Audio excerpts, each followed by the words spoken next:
Juzi bwana nilikutana na swali moja. Naomba nikupeni ili swali tuseme inshallah. Kuna mtu akanifanya Shafi, wewe unampenda Muhammad? Nikamwambia so much. Kushinda kitu chochote nampenda Muhammad. Unajua Muhammad muongo sana. Nikamwambia astaghfirullah. Nikamwambia Muhammad Makuraishi wenyewe wanamwambia hatujawahi kusikia uongo mundu na shati. Toka utotoni wako hajawahi kuongopa Muhammad. Akanambia swali ili hapa nijibie leo naweza kuingia kwenye Uislamu. Nikamwambia lete.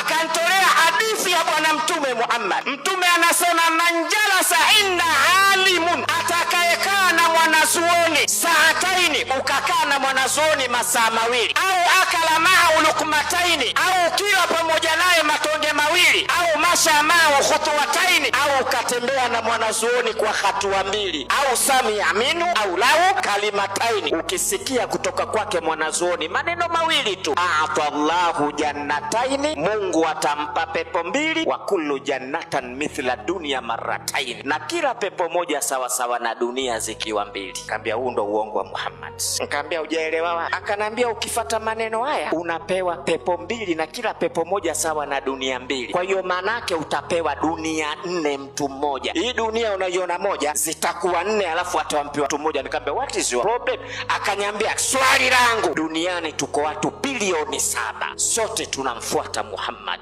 Haya maneno yake tunayakubali. Hiyo nafasi ya watu bilioni 7 kila mtu apate dunia 4 iko wapi? Umesikia?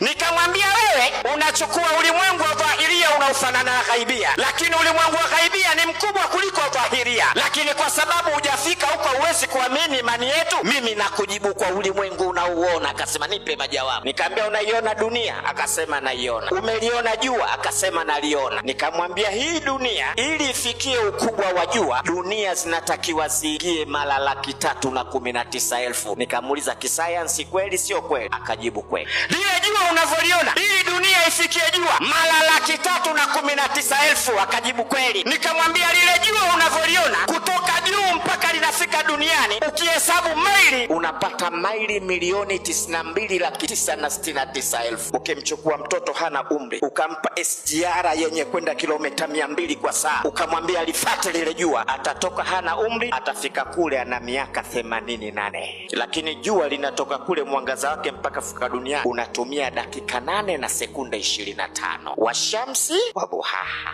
Nikamwambia unaliona lile jua na ukubwa wake wote kwa dunia, lakini lina magalaksi. Jua haliingii kwenye magalaksi, na magalaksi hayo wataalamu wanasema yapo bilioni 45, na kila galaksi moja lina nyota bilioni 100, na hiyo nyota moja kubwa kushinda dunia mara 300, mara 400, mara 500. Nikamuuliza kweli sio kweli? Akajibu kweli. Nikamwambia Mungu atachukua galaksi lenye moja lenye nyota bilioni 100, alafu zile nyota bilioni 100 atatugaia sisi watu bilioni 7, kila mtu atapata nyota 10 na bilioni 30 zitabaki.